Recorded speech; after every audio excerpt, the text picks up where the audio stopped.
কেমন আছেন আপনারা? জিজ্ঞেস করলাম এই কারণে, কারণ আজকের দিনে দাঁড়িয়ে আশেপাশে যাকেই দেখছি সে দুঃখী আর ব্যাকুল। সে ভাবে সংসারে সব থেকে বেশি দুঃখ শুধু তার জীবনেই আছে, সব থেকে বেশি সমস্যা তার জীবনেই আছে। সংসারে এমন কেউ নেই যার জীবনে কোনো সমস্যা নেই, আর সংসারে এমন কোনো সমস্যা নেই যেটার সমাধান মানুষের কাছে নেই। কিন্তু সেই সমাধান খোঁজার জন্য নিজের বন্ধ দ্বারগুলিকে খুলে এগিয়ে যেতে হবে, সাহস করে এগিয়ে যেতে হবে। কিন্তু কিছু মানুষ কি করেন, নিজের মাথায় হাত দিয়ে কোনো এক কোণায় বসে নিরাশ হয়ে নিজের ভাগ্যকে তিরস্কার করেন। না, এটা কখনোই করবেন না। কর্ম করুন, এগিয়ে যান, সাহস দেখান, আর সব থেকে জরুরি কথা, সংযম হারাবেন না। কারণ আপনার লক্ষ্য যতই কঠিন হোক না কেন, সেটা অবধি পৌঁছানোর রাস্তা আপনার পায়ের তলা দিয়ে সর্বদাই যাবে। রাধা রাধা। দুঃখ কি, ভয় কি, এদের কিছুটা এইভাবে ভাবা যেতে পারে। জীবনে যখনই আপনি কিছু একটা লাভ করবেন, তখন সেটা হারানোর ভয় তার সাথেই চলে আসে। যেমন আপনি যদি ধন অর্জন করেন, ধন হারানোর ভয় তার সাথেই চলে আসে। সম্পত্তি অর্জন করলে সেটা লুট হবার ভয় তার সাথেই চলে আসে। আর এটা জীবনের সাথেও হয়। যেই মুহূর্তে আপনি জন্ম নেন, মৃত্যুর ভয় তার সাথেই চলে আসে। জন্ম না নিলে মৃত্যু কিভাবে হবে? মৃত্যুর ভয় কোথা থেকে আসবে? এবার এই ভয় কি সেটা আপনাকে বুঝিয়ে বলি। এই ভয় যদি মনের মধ্যে থাকে, জীবনে থাকে, তাহলে যা কিছু লাভ করবেন, সুখ, সম্পত্তি, সুবিধা, ধন, এইগুলি লাভ করার একটা আনন্দ থাকে, এদের সাথে জীবনযাপন করার একটা আনন্দ থাকে। এই ভয় সেই আনন্দ আপনার থেকে কেড়ে নেয়। ধরে নিন কাল আপনার মৃত্যু হতে চলেছে।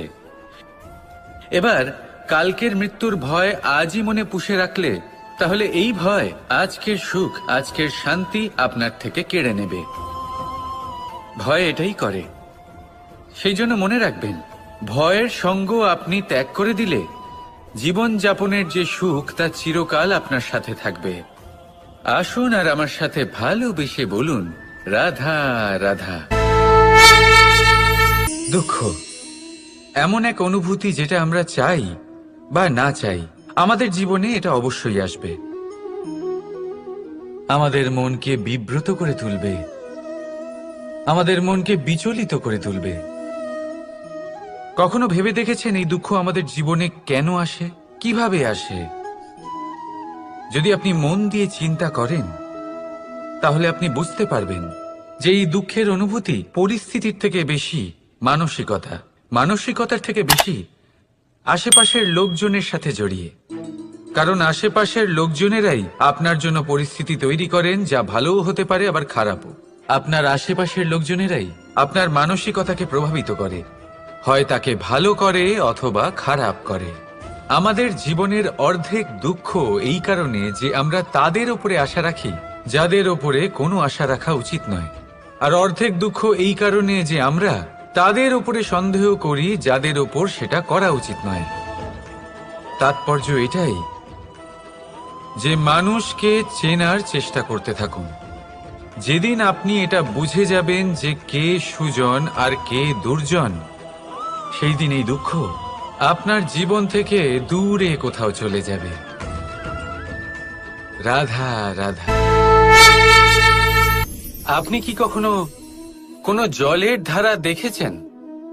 তার সামনে যতই মাটি থাকুক না কেন, যতই কাদা থাকুক না কেন, যখন এই জলের ধারা বইতে আরম্ভ করে দেয়, তখন এই কাদাকে নিজেই ধুয়ে নিয়ে যায়।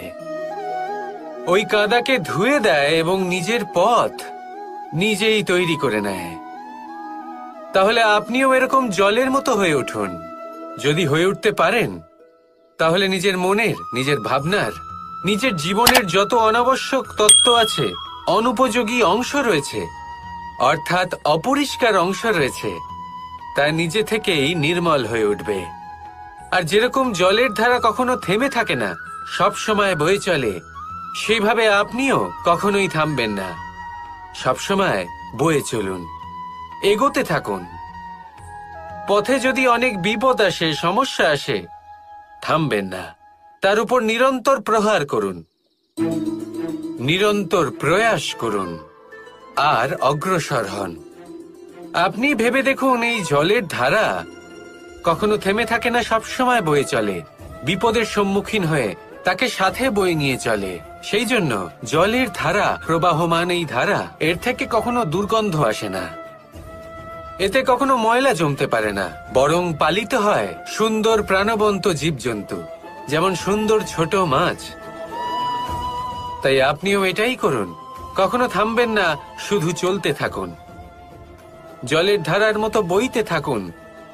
আপনি আপনার লক্ষ্য অবশ্যই খুঁজে পাবেন, আর তার সাথে নিজের অন্তরের যে মালিন্য রয়েছে তা আপনি নিজেই নিজের থেকে দূরে করে দেবেন। তাহলে আসুন আর আমার সাথে ভালোবেসে বলুন, রাধা রাধা। এই সংসারে আমাদের জীবনের সবথেকে বড় দোষ কি আপনি জানেন? কেউ বলবেন লোভ, কেউ বলবেন লালসা, কেউ বলবেন অসত্য। দেখুন, দুঃখের মূল কারণ হলো পরিশ্রম না করা। কিছু মানুষ ভাবেন যে আমি জীবনে কোনো পরিশ্রম করব না, অথচ আমি সবকিছু প্রাপ্ত করতে চাই। আর এমন এক কারণের জন্যই দূতের মতো খেলা আমাদের জীবনে প্রবেশ করার সুযোগ পায়। দূত, এই দূত আসলে কি? দূত অর্থাৎ কোনো পরিশ্রম ছাড়াই অন্য কেউ পরিশ্রম করে যা অর্জন করেছেন, যে সুখ সুবিধা অর্জন করেছেন, তা নিজের জন্য শুধুমাত্র একটা খেলার মাধ্যমে নিজের করে নেবার ইচ্ছে। আর এই ইচ্ছে অত্যন্ত বিনাশকারী হতে পারে। এই ইচ্ছে যদি আপনার বিবেক, আপনার মন, আপনার চেতনা, আপনার ভাবনা প্রবাহিত করে ফেলে, তারপরে আপনি চেষ্টা করতে শুরু করে দেবেন, আর সেইখান থেকেই আপনার পতন শুরু হবে। এই চেষ্টা করবেন যে অন্য কারোর জীবনের সমস্ত ধন, তার সমস্ত জীবন সম্পূর্ণভাবে নিজের করে নেওয়ার। কারণ প্রথমে আশা জাগ্রত হয়, আর এই আশা হতাশায় পরিণত হতে সময় লাগে না। এই হতাশা কুণ্ঠায় পরিণত হতে সময় লাগে না, কুণ্ঠা লোভে পরিণত হতে সময় লাগে না, আর এই লোভ প্রতিশোধ স্পৃহাতে পরিণত হতে সময় লাগে না। আর যখন এই সব কিছু হয়, আপনি দুষ্ট হয়ে যান। আর সবাই জানেন যে প্রত্যেক দুষ্ট ব্যক্তির পতন হলো অবশ্যম্ভাবী।